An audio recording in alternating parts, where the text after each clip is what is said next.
আসসালামু আলাইকুম শিক্ষার্থীরা। তোমাদের ইতিমধ্যে বাংলা প্রথম এবং বাংলা দ্বিতীয় পরীক্ষা দুটি শেষ হয়েছে। আশা করছি দুইটা পরীক্ষা বাংলা প্রথম এবং বাংলা দ্বিতীয় মিলিয়ে খুব ভালো হয়েছে, যার কারণে হয়তোবা তোমাদের কাঙ্ক্ষিত A+ এটা চলে আসবে। এর পরবর্তী আমাদের যেটা পরীক্ষা সেটা হচ্ছে কাল বাদে পরশু ইংরেজি প্রথম। এবং ইংরেজি প্রথমে তোমরা জানো যে ইংরেজি দ্বিতীয় থেকে তুলনামূলক একটু সহজ, যার ফলে ধারণা করা হচ্ছে যে ইংরেজি প্রথমটা যদি তুমি স্ট্রং জোন হিসেবে তৈরি করে নাও বা তুমি তোমার বেস্ট প্রিপারেশন নিয়ে পরীক্ষার হলে যেতে পারো, তাহলে তোমার A+ পাওয়ার অন্যতম কারণই হবে এই ইংরেজি প্রথম। তো তুমি যদি আমার চ্যানেল নতুন হয়ে থাকো, আমি অর্জন মুস্তাকিম পড়াশোনা করছি খুলনা বিশ্ববিদ্যালয়ে, এবং আজকে আমরা ইংলিশ ফার্স্ট পেপারের পূর্ণাঙ্গ একটা ভিডিও দেখতে যাচ্ছি, যেখানে আলোচনা করা হবে কিভাবে আমরা আমাদের কাঙ্ক্ষিত যে মার্ক অর্থাৎ A+ অর্জন করতে পারি। তো চলো বেশি কথা না বাড়িয়ে আজকে ভিডিও শুরু করা যাক। তো প্রথমত আমি একটা কথা বলি ভিডিও শুরু করার আগে, সেটা হচ্ছে আমরা জানি যে আমাদের ইংলিশ ফার্স্ট এবং ইংলিশ সেকেন্ড দুইটা মিলেই আমাদের A+ কাউন্ট করা হবে। অর্থাৎ আমি যদি এইটায় 70 পাই, অর্থাৎ এইটা 90 পাই আর সেকেন্ড পেপারে 70 পাই, তাহলে কিন্তু আমার দুইটাই 160 হচ্ছে এবং এটা আমার A+। তো তুমি এটা থেকে যতটা বেশি মার্ক উঠাতে পারো ততটা আমরা চাই। এখান থেকে আমাদের 90+ টার্গেট থাকবে, কারণ এখানে মার্ক পাওয়া খুব সহজ। তো এখন এখানে আমাদের যে মার্কিং সিস্টেম বা কি কি আসে না আসে, তো ইংরেজি যে বিষয় বলি, এটার একটা কথা, যেহেতু 3 ঘন্টা পরীক্ষার সময়, তো আদৌ 3 ঘন্টা লাগে না, কারণ কেউ যদি পূর্ণাঙ্গ প্রস্তুতি নিয়ে প্রিপারেশন নিয়ে যায় পরীক্ষা হলে, তার জন্য 3 ঘন্টা কিন্তু খুব বেশি সময় হয়ে যায়। ইভেন আমি এখনো যখন আমার নিজের পরীক্ষাগুলো দিতে যাই, অর্থাৎ আমি তো বাংলা মিডিয়ামে পড়ি, ইংরেজি মিডিয়ামে দু একটা কোর্স আছে, তো ওইগুলাই যেগুলো লিখতে দেয় বা করতে দেয়, ওইগুলো আহামরি 3 ঘন্টার জন্য লাগে না, আপনার 2 থেকে আড়াই ঘন্টার ভিতরেই খুব ভালোভাবে কমপ্লিট করা যায়। তো সেটাই হচ্ছে কথা। তো দেখো এখন কি বলি। তো আমাদের প্রথমে যেটা হয় সেটা হচ্ছে মাল্টিপল চয়েস কোয়েশ্চন, বা আমরা যেটা বলি MCQ। এখন MCQ আসে কয়টা? MCQ আসে হচ্ছে 10টা, যার পূর্ণ মান হচ্ছে 0.5, এবং এটাতে আমার আছে 5 মার্ক। এখন আমাদের জানো যে আমাদের একটা মডেল, অর্থাৎ আমাদের যে সিন প্যাসেজ দেওয়া হয়, ওইখানে তোমার এই যে MCQ এটা করতে দেওয়া হয়। তো MCQর অ্যান্সারটা আমি কিভাবে করলে সর্বোচ্চ নাম্বার এখানে পেতে পারি? আমরা জানি যে আমাদের MCQ করতে হয় বা করতে না হয় কিভাবে। তো প্রথমত তুমি পরীক্ষার হলে অংশগ্রহণ করার পর যেটা আমি বলি, এটা বাদ দাও, যেহেতু প্রথমে একদম তুমি পরীক্ষার হলে বসতেছো, তুমি ফার্স্ট অফ অল তোমার প্রশ্নটাকে একটু দেখবে। দেখলে তুমি দেখতে পারবা তোমার প্রশ্ন সম্পর্কে আইডিয়া আসবে। যখন তুমি প্রশ্ন সম্পর্কে একটা আইডিয়া আনতে পারছো, এবার তোমার 1 নম্বরে যাবে। তো 1 নম্বরে তুমি এর পাশাপাশি দেখবে এর জন্য একটা তোমার প্যাসেজ দেওয়া আছে। তো এই প্যাসেজটা যখন তুমি দেখবে, তো এই প্যাসেজটা থেকেই তোমার এই যে 10টা প্রশ্ন, এই 10টা প্রশ্নের উত্তর দিতে হয়। তো তুমি যতটা দ্রুত সম্ভব উত্তর দেওয়ার চেষ্টা করবে না। কারণ কি? কারণ এইটার সময় অনেকটা ডিপ মিনিং থাকে। অনেক সময় আছে এটা থেকে খুব ভালোভাবে প্রশ্ন দেখতে হয়, এবং অনেক সময় আছে যেগুলো হয়তো বা আমার নিজস্ব IQ বা নিজস্ব তোমার যে চিন্তা শক্তি, এটাকে দেখতে হয়। তো আমার এই প্রশ্নটা যেভাবে আমি সলভ করতাম, আমি প্রথম হচ্ছে, তুমি ওইটা করবা ফার্স্টে তোমার যে অ্যান্সার শিট, তোমার অ্যান্সার শিটে তুমি একটা নীল কলম নিতে পারো, একটা লাল কলম নিতে পারো, জাস্ট এইভাবে লিখবা অ্যান্সার টু দ্য কোয়েশ্চন নং অন। এবার তুমি এরকম একটা দিয়ে দিলে, এটা দিয়ে এবার তুমি কিভাবে লিখবে? তুমি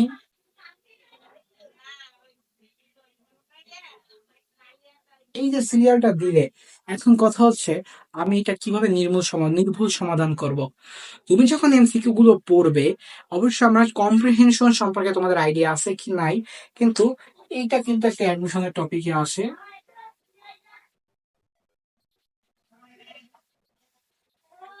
অর্থাৎ প্যাসেজ থেকে দেখে আমাদের যে অ্যান্সার করতে হয়, এখানে বলা হচ্ছে কম্প্রিহেনশন। তো এটা করার একটা ট্রিক্স হচ্ছে, তুমি আগে প্রশ্নগুলো পড়ে নিবে। অর্থাৎ তোমার যে ইংরেজিতে যে MCQ গুলো আছে, তুমি অবশ্যই তার প্রশ্নগুলো পড়ে নিবে। সাথে তোমার যে 4টা অপশন, তুমি ওটাও দেখে নিবে। প্রশ্ন পড়লে 4টা অপশন দেখলে, এবার কাজ কি? এবার তুমি চলে যাবে প্যাসেজে, অর্থাৎ তোমার কোয়েশ্চেনে যে থাকবে ওই প্যাসেজটা তুমি লিখলে। এখন তোমার সম্পর্কে যেহেতু তোমার মাথায় প্রশ্নটা তুমি 1 থেকে 2 বার করতে পারো, MCQ অংশগুলো 1 থেকে 2 বার পড়ার পর যেটা হবে যে তোমার মাথায় প্রশ্ন সম্পর্কে একটা আইডিয়া চলে আসছে। এখন তোমার আর ওইভাবে যে একটা প্রশ্ন, আমি এটা এর অ্যান্সার করব, আমার এর প্রশ্নটা পড়ে আমার এবার এভাবে খুঁজে বের করতে হচ্ছে কোন লাইনে আছে, আমি এর অ্যান্সার করলাম B। আবার আমার এইটা বিয়ে দিয়ে আমি যেটা আছে ওটা লিখে দিলাম, অর্থাৎ আমার যেটা থাকে। এবার আবার সিভিলের দুই নম্বরের অ্যান্সার করবো, আমি আবার এইটা পড়া দিলাম। এইভাবে করলে কতটা টাইম কনজিউম হয় বা তুমি বলো। কিন্তু এই যে ট্রিক্সটা, তুমি যখন আগে প্রশ্নগুলো একবার পড়ে দিচ্ছ, এবার তুমি চলে যাবা রিডিং পড়তে, অর্থাৎ তুমি তোমার প্রশ্নে সম্পূর্ণ রিডিং পড়লা ওই প্যাসেজটা। এর ফলে যেটা হবে, সম্পূর্ণ না হলেও তুমি 4 থেকে 5টা প্রশ্নের উত্তর স্বচক্ষে দেখতে পারবে, যে তোমার সামনে উত্তরগুলো ভাসতেছে, যেখানে তুমি দেখতেছো যে আসলে এই তো এই প্রশ্নটা আছে, এই তো উত্তর। এবার কিছু কিছু প্রশ্ন আছে তোমাকে একটু চিন্তা করতে হবে, অর্থাৎ তোমার উদ্দীপকে অর্থাৎ যেখানে সিন প্যাসেজ যেটা বলতেছি বা প্যাসেজ যেটা আছে, ওইটা তুমি সম্পূর্ণভাবে দেখে তোমার ওইভাবে আইডিয়া আসতেছে না, অর্থাৎ এইটার অ্যান্সার সম্পর্কে তোমার আইডিয়া আসতেছে না। এখন তুমি কি করবে? অবশ্যই তোমার ওইটা পড়তে হবে। পরে একটু তোমার ভালোভাবে চিন্তা করলে তুমি এটার অ্যান্সার করতে পারবে। এর ফলে যেটা হবে যে তুমি প্রতিবার যে একটা প্যাসেজ পড়ার টেন্ডেন্সি, এটা পরিবর্তন হবে। এবং তোমার প্যাসেজটা 2-3বার পড়া হয়ে গেলে পরবর্তীতে যখন তুমি অন্যান্য কিছু উত্তর দিবে, তোমার ভিতরে একটা পূর্ণাঙ্গ আইডিয়া চলে আসবে, যার কারণে তুমি 1 নম্বর শুরু করার আগে অবশ্যই প্রশ্নগুলো পড়ে নিবে। সাথে তোমার যে প্রশ্নের উত্তরগুলো আছে, অর্থাৎ 1 নম্বর এটা এইভাবে দিয়ে, এবার প্যাসেজ থেকে বারবার না পড়ে ওই একবার পড়ছো ওইটা দিয়েই তুমি দেখবে যে তোমার উত্তর করার সেই ক্ষমতা ওইটা চলে আসতেছে। তো এইভাবে 1 নম্বর করো। এখান থেকে তোমার সর্বোচ্চ 7টা থেকে 8টা হওয়ার সম্ভাবনা আমি দেখতেছি, বা তার থেকে বেশি যদি কারো হয়, আমি আবার এই যে 4.5 ধরতে পারতেছি। 4.5 কিন্তু খারাপ না, কারণ এখানে অলমোস্ট তুমি 90 থেকে 95% মার্ক ক্যারি করতেছো। যে একটা তুমি 90% মার্ক যদি পাও এরকম প্রতিটাই, তাহলে তোমার কাঙ্ক্ষিত যে মার্ক পাওয়া খুবই সহজ হবে। এবার আমার 2 নম্বর যেটা আছে, অর্থাৎ 2 নম্বর না, এটা তো এ সেকশনের বি হিসেবে থাকে।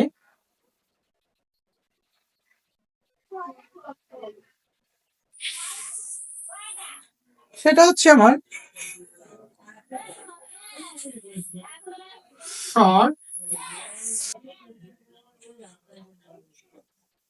Short question. অর্থাৎ আমাদের বিভিন্ন প্রশ্ন থাকে, এটা কি, এটা অ্যান্সার করতে হয়। এটা কয়টা থাকে? থাকে হচ্ছে 5টা, পূর্ণ মার্ক হচ্ছে 3, অর্থাৎ 15 মার্কের অ্যান্সার। ওই যে প্যাসেজটা আগে 10 মার্ক, আর এই হচ্ছে 15 মার্ক, এই হচ্ছে 25, সেখান থেকে আসে। তো এইটা শর্ট কোয়েশ্চেন, এইটার আমরা তথাকথিত যে নিয়ম, আমি আবার বলি তোমাদের, সেটা হচ্ছে তোমরা যখন প্যাসেজটা দেখো, তোমরা প্রশ্নটা পড়তেছো, প্রশ্নটা পড়া হয়ে গেল, পড়া হয়ে গেলে তোমরা যেটা করো যে তোমরা প্রশ্নটা আগে উঠাও। এবার উদ্দীপকে এই যে লাইনটা এটা পাইছো, এবার এইটা করো কি, এইটা উঠা নাও। কিন্তু আসলে এইভাবে যদি তুমি উত্তর করো, সবার উত্তরই কিন্তু একই ধরনের। শিক্ষক তোমার খাতায় যদি স্পেশাল কিছু না পায়, তাহলে তোমাকে মার্ক দিবে কই দিয়ে? যার কারণে অবশ্যই আমার খাতায় কিছু স্পেশাল অ্যাড করতে হবে। স্পেশাল বলতে কি, হ্যাঁ আমি প্রশ্ন তুলছি, আমি আমার উদ্দীপক তুলছি, মাঝখানে এই যে টুইস্টটা এটা আমার দিতে হবে। কেমন? ধরো কোন একটা প্রশ্ন তোমাকে বলা হলো যে কোনো একটা টপিক সম্পর্কে, তুমি এখন যদি বলা হয়, তুমি সেটা যদি এখন লেখো যেভাবে, তথাকথিত যে দেয়ার আর মেনি, তোমার যেরকম যে নেলসন ম্যান্ডেলা বলা হয় যে there are many leader, Nelson Mandela is apart from them. তুমি কেন একটা প্রশ্ন বলো যে কেন সে নিজেকে কত সালে আলাদা করতো, তুমি বা নেলসন ম্যান্ডেলা কেন নিজেকে লোকজন থেকে আলাদা করে নিয়েছিল, এটা এবং সবাই তথাকথিত দেখবে পেশাতেই আশ্রয় দিছিল। কিন্তু as a natural human being বা ন্যাশনাল, তুমি নেলসন ম্যান্ডেলা সম্পর্কে যদি তোমার এটা পেশাতে থাকে, কারণ আমাদের টেমে ছিল, এটা তুমি আইডিয়া নিয়ে যখন তুমি পড়াতে মানে করতে যাবে, তখন তুমি এমন ভাবে উত্তর দিবে যেন তোমার ওই উত্তরটা সবার থেকে ইউনিক হয়। অবশ্যই গ্রামার মেনে চলবে, টেন্স মেনে চলবে, তোমার সাবজেক্ট অবজেক্ট ভার্বে যেটা ফরমেশন আছে এটা তো মেনে চলবেই। তারপরও এটার ফলে যেটা হবে, তুমি এটার অ্যান্সার করবে, এটা দিয়ে এরকম তোমার এসে আগেরটা ছিল, এটা ধরো তুমি বিটা তুমি নীলকালিতে দিলে বি দিয়ে, এবার তুমি এটা এ দিয়ে লিখলে অ্যান্সার দিয়ে, এবার তুমি যে কোনো যে দেয়ার আর মেনে দিলে, আর এইভাবে যদি তুমি লেখা শুরু করো, তাহলে কিন্তু এটা তথাকথিত নিয়মে চলে যায়। যে এটাকে তোমাকে ইউনিক করতে হবে। ইউনিক কি, তুমি তাকে তোমার জায়গায় চিন্তা করবে যে হ্যাঁ আমি যদি এখানে থাকতো আমার চিন্তা ভাবনা কেমন হবে। দেখো, as a great leader symbol that he is always not like to public attention, অর্থাৎ কি, যে আমাদের যারা খুব ভালো নেতা, এদের পাবলিক অ্যাটেনশন দরকার হয় না। যার পরে Nelson Mandela is one of them, সে তাদের মধ্যে অন্যতম। He is dedicated his whole life for people of South Africa, অর্থাৎ তার সারাটা জীবন সে তার সাউথ আফ্রিকার লোকের জন্য দিয়ে দিল। এবং তুমি, so at the end when his work is done he is apart from the people, অর্থাৎ কি, তার কাজ যখন হয়ে গেল সে লোকজন থেকে আলাদা হয়ে গেল। কত সুন্দর হবে এটা, তোমার ওই বলা যায় Nelson Mandela apart from that. এটা 3 থেকে 4 লাইন, অর্থাৎ তোমার 3 থেকে 4 লাইনের ভেতর তুমি বুঝা দেখতে পারো, তাহলে তোমার জন্য পূর্ণাঙ্গ মার্ক চলে আসবে। এরকম 5টা প্রশ্ন আছে, প্রত্যেকটা যদি তুমি লিখতে পারো 2 থেকে 2.5 তোমার জন্য কনফার্ম। তো যে কথাটা বললাম অর্থাৎ লিখবা ঠিক আছে, কিন্তু লিখার ভিতরে অবশ্যই ইউনিকনেসটা থাকতে হবে। ইউনিকনেসটা থাকলে অবশ্যই তোমার লেখার যে ধরন বা ধারণা বা যাই থাকুক খুব সুন্দরভাবে প্রতিফলিত। এবং তুমি যে প্যাসেজটা পড়ে গেছো বা তুমি যে এই সম্পর্কে শুধু পরীক্ষা হলেই যে প্যাসেজটা দিকে প্রশ্ন করছো ওইটা না, তুমি যখন পরীক্ষার প্যাসেজ দিকে প্রশ্ন করবে এবং ওইটা শিক্ষকের মাথায় মাইন্ডসেট আসবে এই হয়তো বা ওইভাবে পড়ি নাই, জাস্ট পরীক্ষার হলে এসে এখন ওই কপি পেস্ট করতেছে। অর্থাৎ আমরা জানি যে কম্পিউটারে একটা টার্ম আছে Ctrl plus Ctrl plus V. অর্থাৎ তুমি যখন মনে কপি করো তখন এটা চাপে, যখন পেস্ট করে এটা, তো তুমি প্রসেসটাকে এই সিটিআরএল প্লাস সি আর সিটিআরএল প্লাস ভি করলে শিক্ষক তোমার মার্ক কিন্তু খুব কমিয়ে দেবে। তো অবশ্যই এটা একটু খেয়াল রাখো।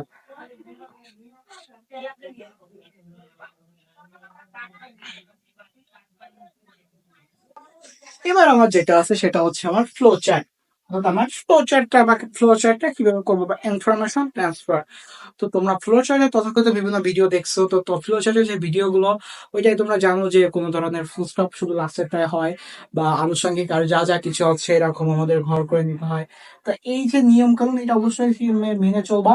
এবং এর পাশাপাশি যেটা তুমি যে পয়েন্ট গুলো দিচ্ছ এটা অবশ্যই যেন একটা সেম প্যাটার্নে থাকে বা সেম সিঙ্ক্রোনাইজ থাকে, যার ফলে শিক্ষক যখন ওইটা দেখে তো লেখাটা যেন শিক্ষকের কাছে মনে হয় যে হ্যাঁ এইটা খুব ডিটেলস ভাবে তুমি দেখছো, ডিটেলস ভাবে অ্যান্সার দিচ্ছ, যার কারণে ফ্লোচার্টটা যেন হজবরলা না হয়ে যায় যে দিতে হবে বলে আমি দিয়ে দিলাম বা এটার অ্যান্সার আমার করতে হবে এই কারণে আমি করে দিলাম। তো অবশ্যই ফ্লোচার্টের অ্যান্সারটা যখন করবা অবশ্যই তোমার সিরিয়াল মেনটেন করবা, যে রুলস রেগুলেশন আছে অর্থাৎ এখন ক্লাস 10 এগুলো তোমার ওইভাবে বললে হয়তো তোমার মাথায় থাকবে না, তারপরে বলে দিলাম যে তোমার পাঞ্চ অর্থাৎ তোমার যে ফুল স্টপের যে একটা নিয়মটা বা তোমার ওয়ার্ডে বা তোমার সিরিয়াল মেনটেন এই সব টপিক থেকে তুমি দিয়ে তুমি ফ্লোচার্টটা লিখে দিয়ে আসবা, তাহলে এটা তোমার অ্যাটলিস্ট 7 থেকে 8 তোমাকে শিক্ষক পরীক্ষা, সরি 7 থেকে 8 না, আর যেহেতু 5 মার্ক 15 মার্ক, তাহলে এখানে শিক্ষক তোমার 3 থেকে 4 সন্ত দিয়ে দিবে। তো ফ্লো চার্টের পর যেটা আছে সেটা হচ্ছে সামারি রাইটিং। আচ্ছা, সামারি রাইটিংটা কি না, সামারি রাইটিং সম্পর্কে তো তোমরা খুব আইডিয়া শুনছো।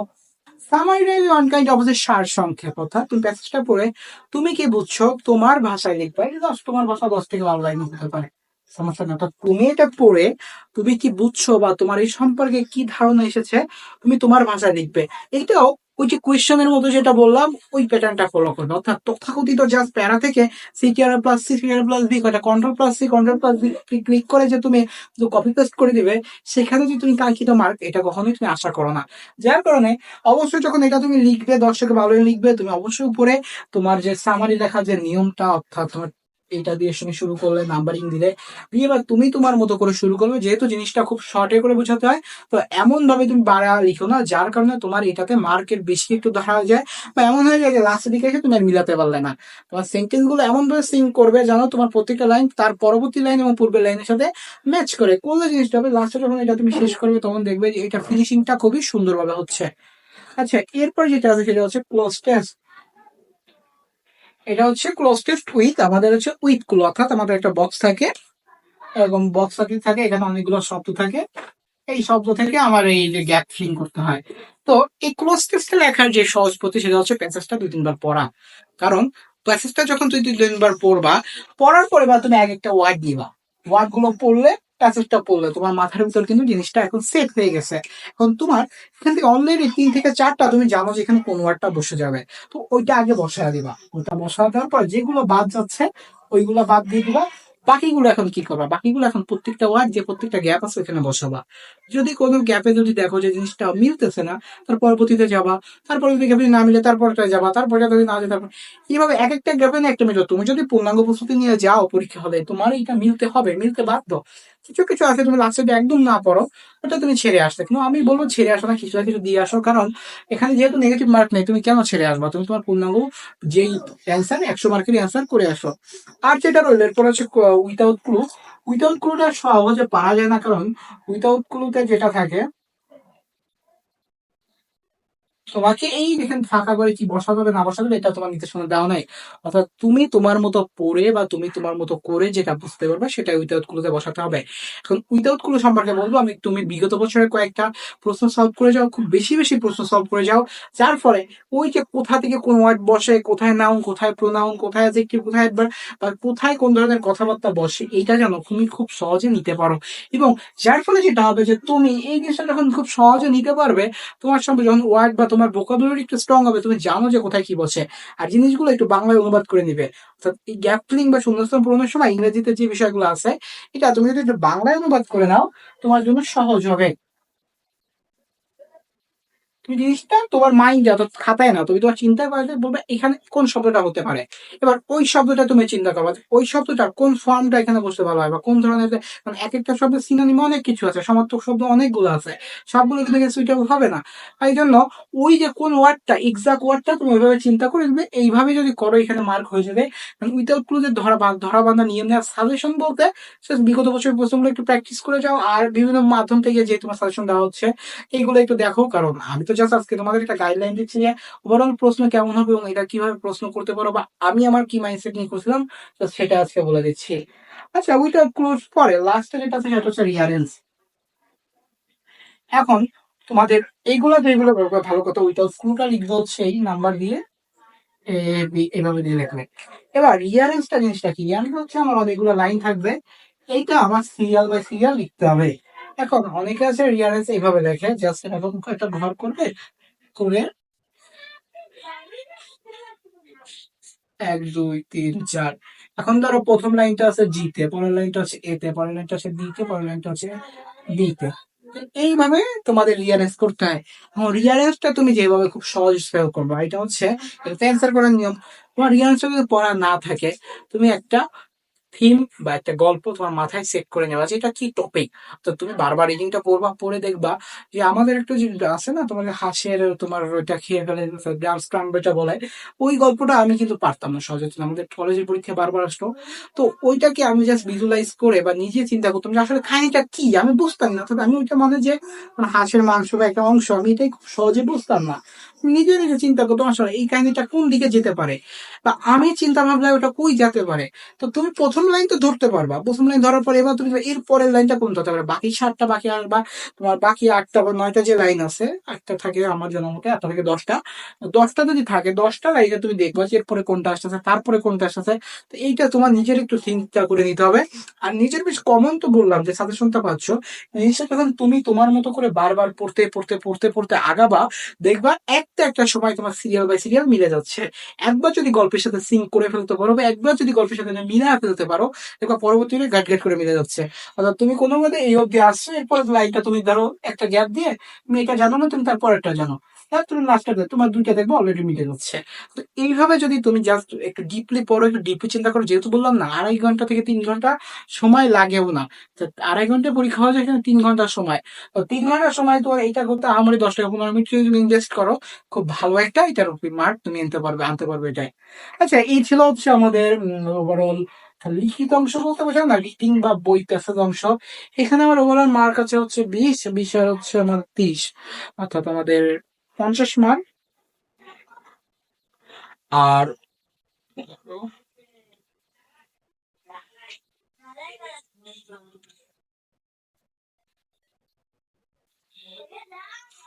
অলমোস্ট 60 মার্ক, অর্থাৎ এইখানে আমাদের 60 মার্কের অ্যান্সার।